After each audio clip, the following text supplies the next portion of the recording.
Sesudah itu, Absalom menyediakan baginya sebuah kereta serta kuda dan 50 orang yang berlari di depannya.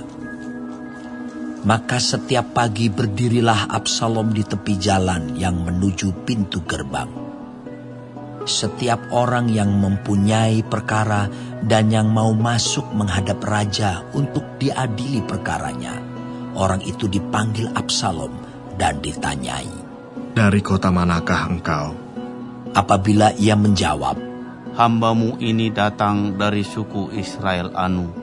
Maka berkatalah Absalom kepadanya, "Lihat, perkaramu itu baik dan benar.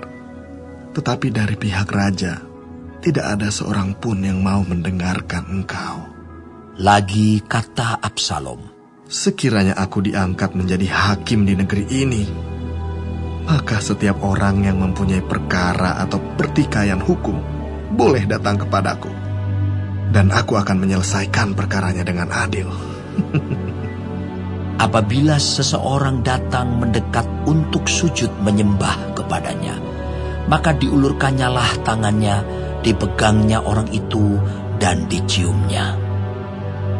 Cara yang demikianlah diperbuat Absalom kepada semua orang Israel yang mau masuk menghadap untuk diadili perkaranya oleh raja. Dan demikianlah Absalom mencuri hati orang-orang Israel. Sesudah lewat 4 tahun, bertanyalah Absalom kepada raja, "Izinkanlah aku pergi, supaya di Hebron aku bayar nazarku yang telah kuikrarkan kepada Tuhan.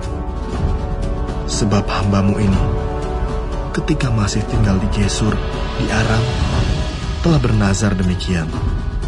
Jika Tuhan sungguh-sungguh memulangkan aku ke Yerusalem, maka aku akan beribadah kepada Tuhan." Lalu berkatalah raja kepadanya, "Pergilah dengan selamat." Maka berkemaslah Absalom dan pergi ke Hebron. Dalam pada itu Absalom telah mengirim utusan-utusan rahasia kepada segenap suku Israel dengan pesan, "Segera sesudah kamu mendengar bunyi sangkakala, berserulah, Absalom sudah menjadi raja di Hebron." Beserta Absalom turut pergi 200 orang dari Yerusalem. Orang-orang undangan yang turut pergi tanpa curiga dan tanpa mengetahui apapun tentang perkara itu. Ketika Absalom hendak mempersembahkan korban, disuruhnya datang Ahitofel, orang Gilo itu, penasihat Daud, dari Gilo, kotanya. Demikianlah persepakatan gelap itu menjadi kuat, dan makin banyaklah rakyat yang memihak Absalom. Lalu datanglah seseorang mengabarkan kepada Daud, katanya, "Hati orang Israel telah condong kepada Absalom." Kemudian berbicaralah Daud kepada semua pegawainya yang ada bersama-sama dengan dia di Yerusalem. "Bersiaplah, marilah kita melarikan diri, sebab jangan-jangan kita tidak akan luput daripada Absalom. Pergilah dengan segera, supaya ia jangan dapat lekas menyusul kita dan mendatangkan celaka atas kita dan memukul kota ini dengan mata pedang." Para pegawai raja berkata kepada raja, "Terserah kepada tuanku raja, hamba-hambamu ini siap." Lalu keluarlah raja dan seisi rumahnya mengiringi dia. 10 orang gundik ditinggalkan raja untuk menunggui istana. Maka keluarlah raja dan seluruh orang-orangnya mengiringi dia. Dekat rumah yang terakhir mereka berhenti, sedang semua pegawainya berjalan melewatinya. Juga semua orang Kreti dan semua orang Pleti. Juga semua orang Gad, 600 orang banyaknya, yang mengiringi dia sejak dari Gad, berjalan melewati raja. Lalu bertanyalah raja kepada Itai, orang Gad itu, "Mengapa pula engkau berjalan beserta kami? Pulanglah dan tinggallah bersama-sama raja, sebab engkau orang asing Lagi pula, engkau orang buangan dari tempat asalmu. Baru kemarin engkau datang. Masakan pada hari ini aku akan membawa engkau mengembara bersama-sama kami. Padahal aku harus pergi entah kemana. Pulanglah, dan bawalah juga saudara-saudaramu pulang. Mudah-mudahan Tuhan menunjukkan kasih dan setia kepadamu. Tetapi Itai menjawab raja, Demi Tuhan yang hidup, dan demi hidup Tuanku Raja, di mana Tuanku Raja ada, baik hidup atau mati, di situ hambamu juga ada. Lalu berkatalah Daud kepada Itai, Jika demikian, berjalanlah lewat. Kemudian lewatlah Itai orang Gad itu, bersama-sama dengan semua orangnya dan semua anak yang menyertai dia. Seluruh negeri menangis dengan suara keras ketika seluruh rakyat berjalan lewat. Raja menyeberangi sungai Kidron dan seluruh rakyat berjalan ke arah padang gurun. Dan lihat, juga Zadok ada di sana beserta semua orang Lewi pengangkat tabut perjanjian Allah. Mereka meletakkan tabut Allah itu, juga Abiatar ikut datang. Sampai seluruh rakyat dari kota selesai menyeberang. Lalu berkatalah raja kepada Zadok, Bawalah tabut Allah itu kembali ke kota. Jika aku mendapat kasih karunia di mata Tuhan, maka Ia akan mengizinkan aku kembali, sehingga aku akan melihatnya lagi, juga tempat kediamannya. Tetapi jika Ia berfirman begini, Aku tidak berkenan kepadamu, maka aku bersedia. Biarlah dilakukannya kepadaku apa yang baik di matanya. Lagi berkatalah raja kepada Zadok imam itu, Jadi engkau dan Abiatar, pulanglah ke kota dengan selamat, beserta anakmu masing-masing, yakni Ahimaas anakmu, dan Yonatan anak Abiatar. Ketahuilah, aku akan menanti di dekat tempat-tempat penyeberangan ke padang gurun, sampai ada kabar dari kamu untuk memberitahu aku. Lalu Zadok dan Abiatar membawa tabut Allah itu kembali ke Yerusalem dan tinggallah mereka di sana. Daud mendaki bukit Zaitun sambil menangis. Kepalanya berselubung dan ia berjalan dengan tidak berkasut. Juga seluruh rakyat yang bersama-sama dengan dia masing-masing berselubung kepalanya, dan mereka mendaki sambil menangis. Ketika kepada Daud dikabarkan demikian, Ahitofel ada di antara orang-orang yang bersepakat dengan Absalom. maka berkatalah Daud, Gagalkanlah kiranya nasihat Ahitofel itu, ya Tuhan.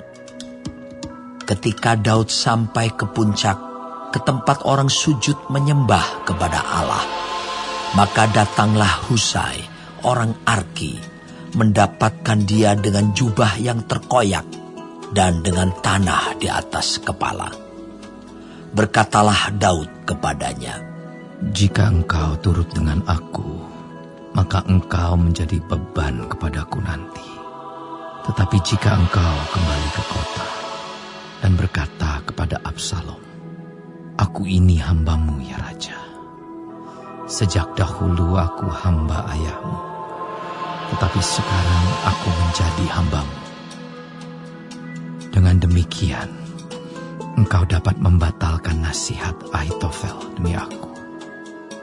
Bukankah Zadok dan Abiatar, imam-imam itu, ada bersama-sama engkau di sana? Jadi segala yang kau dengar dari dalam istana raja, haruslah kau beritahukan kepada Zadok dan Abiatar imam-imam itu. Ingatlah, Di sana bersama-sama dengan mereka ada kedua anak mereka, Ahimaas anak Zadok dan Yonatan anak Abiatar. Dengan perantaraan mereka, haruslah kamu kirimkan kepadaku segala hal yang kamu dengar. Dan tibalah Husai, sahabat Daud, di Yerusalem tepat pada waktu Absalom masuk ke kota itu.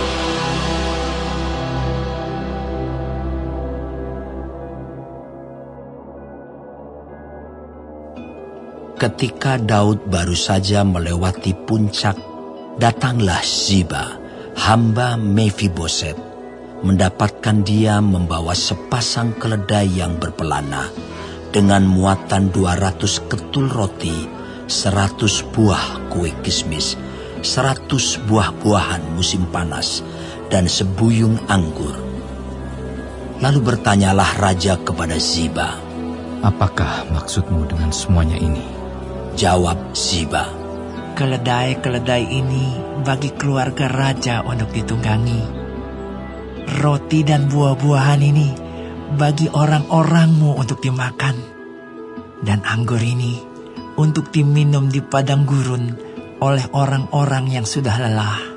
Kemudian bertanyalah raja, "Di manakah anak tuanmu?" Jawab Ziba kepada raja, "Ia ada di Yerusalem. Sebab katanya, pada hari ini kaum Israel akan mengembalikan kepadaku kerajaan ayahku." Lalu berkatalah raja kepada Ziba, "Kalau begitu, kepunyaanmu lah segala kepunyaan Mefiboset." Kata Ziba, "Aku tunduk. Biarlah kiranya aku tetap mendapat kasih di matamu, ya tuanku raja." Ketika Raja Daud telah sampai ke Bahurim, keluarlah dari sana seorang dari kaum keluarga Saul. Ia bernama Simei bin Gera. Sambil mendekati raja, ia terus-menerus mengutuk. Daud dan semua pegawai Raja Daud dilemparinya dengan batu. Walaupun segenap tentara dan semua pahlawan berjalan di kiri kanannya. Beginilah perkataan Simei pada waktu ia mengutuk. "Nyala! Nyala engkau berupa darah, orang dursila! Tuhan telah membalas kepadamu segala darah keluarga Saul yang engkau gantikan menjadi raja. Tuhan telah menyerahkan kedudukan raja kepada anakmu Absalom. Sesungguhnya engkau sekarang dirundung malang karena engkau seorang penumpah darah."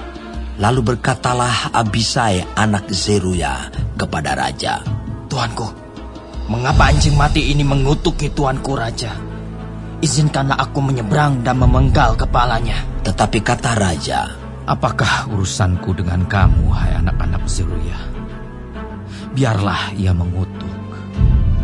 Sebab apabila Tuhan berfirman kepadanya, kutukilah Daud, siapakah yang akan bertanya, mengapa engkau berbuat demikian?"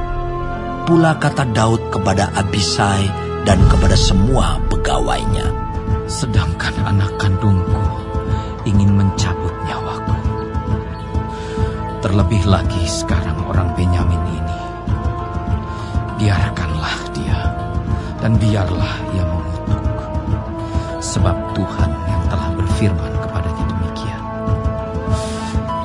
Mungkin Tuhan akan memperhatikan kesengsaraanku ini, dan Tuhan membalas yang baik kepadaku sebagai ganti kutuk orang itu pada hari itu." Demikianlah Daud melanjutkan perjalanannya dengan orang-orangnya, sedang Simei berjalan terus di lereng gunung, bertentangan dengan dia, dan sambil berjalan ia mengutuk, melemparinya dengan batu, dan menimbulkan debu. Dengan lelah sampailah raja dan seluruh rakyat yang ada bersama-sama dengan dia ke Yordan. Lalu mereka beristirahat di sana.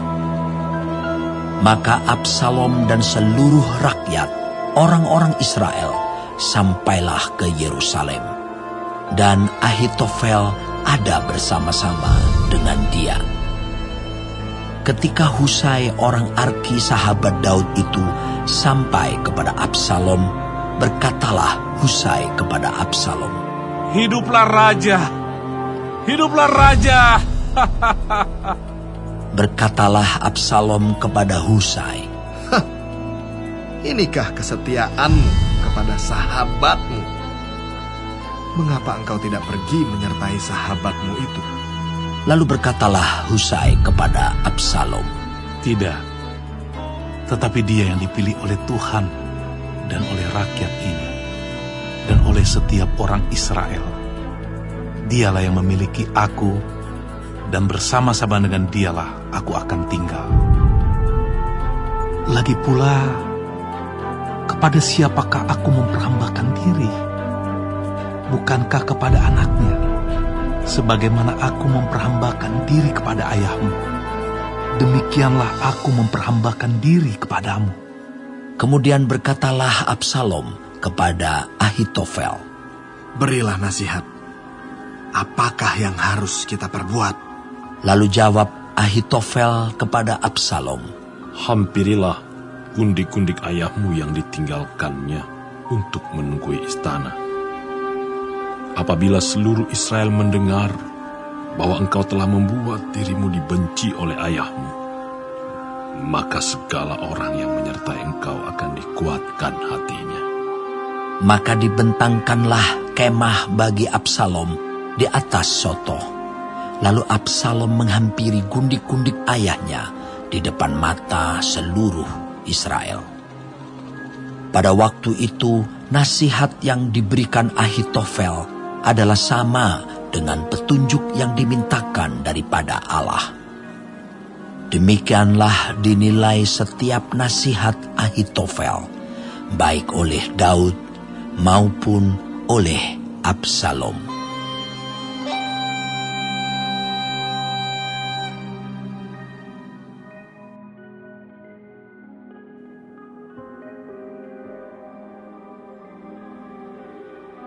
Dari Daud, nyanyian pengajaran.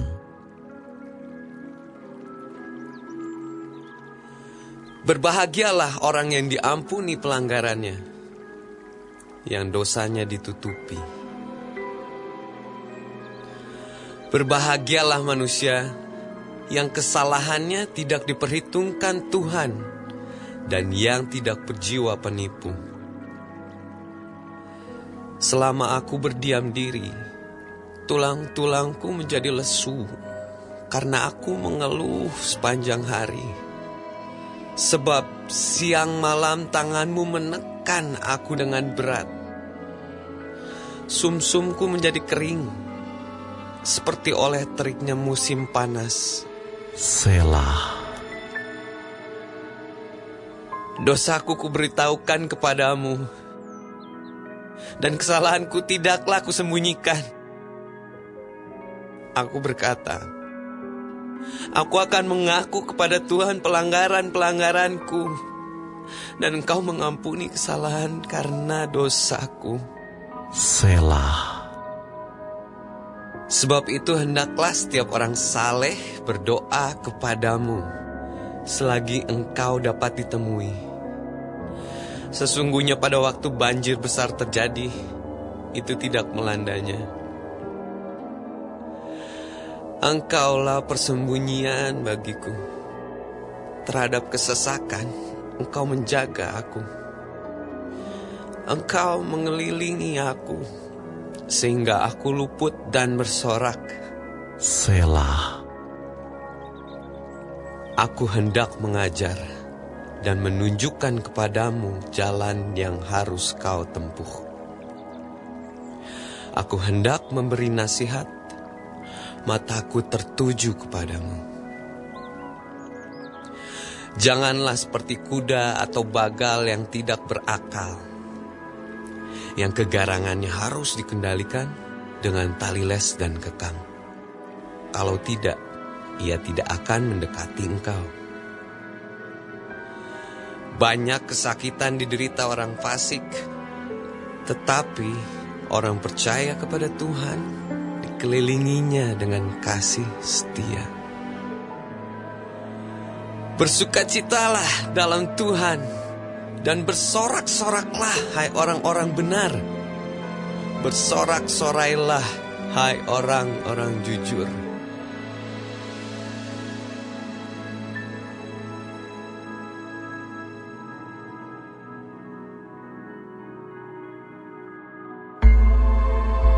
Pada waktu itu hal kerajaan sorga seumpama 10 gadis yang mengambil pelitanya dan pergi menyongsong mempelai laki-laki. 5 di antaranya bodoh dan 5 bijaksana. Gadis-gadis yang bodoh itu membawa pelitanya, tetapi tidak membawa minyak. Sedangkan gadis-gadis yang bijaksana itu membawa pelitanya dan juga minyak dalam buli-buli mereka. Tetapi karena mempelai itu lama tidak datang-datang juga, mengantuklah mereka semua lalu tertidur. Waktu tengah malam, terdengarlah suara orang berseru, "Mempelai datang, songsonglah dia." Gadis-gadis itu pun bangun semuanya lalu membereskan pelita mereka. Gadis-gadis yang bodoh berkata kepada gadis-gadis yang bijaksana, "Berikanlah kami sedikit dari minyakmu itu, sebab pelita kami hampir padam." Tetapi jawab gadis-gadis yang bijaksana itu, "Tidak, nanti tidak cukup untuk kami dan untuk kamu. Lebih baik kamu pergi kepada penjual minyak dan beli di situ." Akan tetapi, waktu mereka sedang pergi untuk membelinya, datanglah mempelai itu, dan mereka yang telah siap sedia masuk bersama-sama dengan dia ke ruang perjamuan kawin. Lalu pintu ditutup. Kemudian datang juga gadis-gadis yang lain itu dan berkata, "Tuan, Tuan, bukakanlah kami pintu." Tetapi ia menjawab, "Aku berkata kepadamu, sesungguhnya aku tidak mengenal kamu. Karena itu, berjaga-jagalah, sebab kamu tidak tahu akan hari maupun akan saatnya. Sebab hal kerajaan sorga sama seperti seorang yang mau bepergian ke luar negeri, yang memanggil hamba-hambanya dan mempercayakan hartanya kepada mereka. Yang seorang diberikannya 5 talenta, yang seorang lagi 2, dan yang seorang lain lagi 1, masing-masing menurut kesanggupannya. Lalu ia berangkat. Segera pergilah hamba yang menerima 5 talenta itu. Ia menjalankan uang itu, lalu beroleh laba 5 talenta. Hamba yang menerima 2 talenta itu pun berbuat demikian juga, dan berlaba 2 talenta. Tetapi hamba yang menerima 1 talenta itu pergi dan menggali lubang di dalam tanah, lalu menyembunyikan uang tuannya. Lama sesudah itu, pulanglah tuan hamba-hamba itu, lalu mengadakan perhitungan dengan mereka. Hamba yang menerima 5 talenta itu datang, dan ia membawa laba 5 talenta. Katanya, "Tuan, 5 talenta Tuhan percayakan padaku. Lihat, aku telah beroleh laba 5 talenta." Maka kata tuannya itu kepadanya, "Baik sekali perbuatanmu itu, hai hambaku yang baik dan setia. Engkau telah setia dalam perkara kecil, aku akan memberikan kepadamu tanggung jawab dalam perkara yang besar. Masuklah dan turutlah dalam kebahagiaan tuanmu." Lalu datanglah hamba yang menerima 2 talenta itu. Katanya, "Tuan, 2 talenta Tuhan percayakan kepadaku. Lihat, aku telah beroleh laba 2 talenta." Maka kata tuannya itu kepadanya, "Baik sekali perbuatanmu itu, hai hambaku yang baik dan setia. Engkau telah setia memikul tanggung jawab dalam perkara yang kecil. Aku akan memberikan kepadamu tanggung jawab dalam perkara yang besar. Masuklah dan turutlah dalam kebahagiaan tuanmu." Kini, datanglah juga hamba yang menerima 1 talenta itu dan berkata, "Tuan, aku tahu bahwa Tuan adalah manusia yang kejam yang menuai di tempat di mana Tuan tidak menabur, dan yang memungut dari tempat di mana Tuan tidak menanam.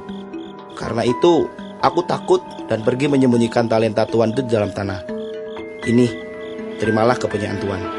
Maka jawab tuannya itu, "Hai kamu hamba yang jahat dan malas, jadi kamu sudah tahu bahwa aku menuai di tempat di mana aku tidak menabur, dan memungut dari tempat di mana aku tidak menanam. Karena itu sudahlah seharusnya uangku itu kau berikan kepada orang yang menjalankan uang, supaya sekembaliku aku menerimanya serta dengan bunganya. Sebab itu ambillah talenta itu daripadanya, dan berikanlah kepada orang yang mempunyai 10 talenta itu. Karena setiap orang yang mempunyai, kepadanya akan diberi, sehingga ia berkelimpahan. Tetapi siapa yang tidak mempunyai, apapun juga yang ada padanya akan diambil daripadanya. Dan campakkanlah hamba yang tidak berguna itu ke dalam kegelapan yang paling gelap. Di sanalah akan terdapat ratap dan kertak gigi. Apabila Anak Manusia datang dalam kemuliaannya, dan semua malaikat bersama-sama dengan dia, maka ia akan bersemayam di atas tahta kemuliaannya. Lalu semua bangsa akan dikumpulkan di hadapannya, dan ia akan memisahkan mereka seorang daripada seorang, sama seperti gembala memisahkan domba dari kambing. Dan ia akan menempatkan domba-domba di sebelah kanannya, dan kambing-kambing di sebelah kirinya. Dan raja itu akan berkata kepada mereka yang di sebelah kanannya, "Mari, hai kamu yang diberkati oleh Bapakku, terimalah kerajaan yang telah disediakan bagimu sejak dunia dijadikan. Sebab ketika aku lapar, kamu memberi aku makan. Ketika aku haus, kamu memberi aku minum. Ketika aku seorang asing, kamu memberi aku tumpangan. Ketika aku telanjang, kamu memberi aku pakaian. Ketika aku sakit, kamu melawat aku. Ketika aku di dalam penjara, kamu mengunjungi aku." Maka orang-orang benar itu akan menjawab dia, katanya, Tuhan, bila manakah kami melihat Engkau lapar dan kami memberi Engkau makan, atau haus dan kami memberi Engkau minum? Bila manakah kami melihat Engkau sebagai orang asing dan kami memberi Engkau tumpangan, atau telanjang dan kami memberi Engkau pakaian? Bila manakah kami melihat Engkau sakit atau dalam penjara dan kami mengunjungi Engkau? Dan raja itu akan menjawab mereka, "Aku berkata kepadamu, sesungguhnya segala sesuatu yang kamu lakukan untuk salah seorang dari saudaraku yang paling hina ini, kamu telah melakukannya untuk aku." Dan ia akan berkata juga kepada mereka yang di sebelah kirinya, "Enyahlah dari hadapanku, hai kamu orang-orang terkutuk. Enyahlah ke dalam api yang kekal yang telah sedia untuk iblis dan malaikat-malaikatnya. Sebab ketika aku lapar, kamu tidak memberi aku makan. Ketika aku haus, kamu tidak memberi aku minum. Ketika aku seorang asing, kamu tidak memberi aku tumpangan. Ketika aku telanjang, kamu tidak memberi aku pakaian. Ketika aku sakit dan dalam penjara, kamu tidak melawat aku." Lalu mereka pun akan menjawab dia, katanya, Tuhan, bila manakah kami melihat Engkau lapar, atau haus, atau sebagai orang asing, atau telanjang atau sakit, atau dalam penjara dan kami tidak melayani Engkau? Maka ia akan menjawab mereka, "Aku berkata kepadamu, sesungguhnya segala sesuatu yang tidak kamu lakukan untuk salah seorang dari yang paling hina ini, kamu tidak melakukannya juga untuk aku." Dan mereka ini akan masuk ke tempat siksaan yang kekal, tetapi orang benar ke dalam hidup yang kekal.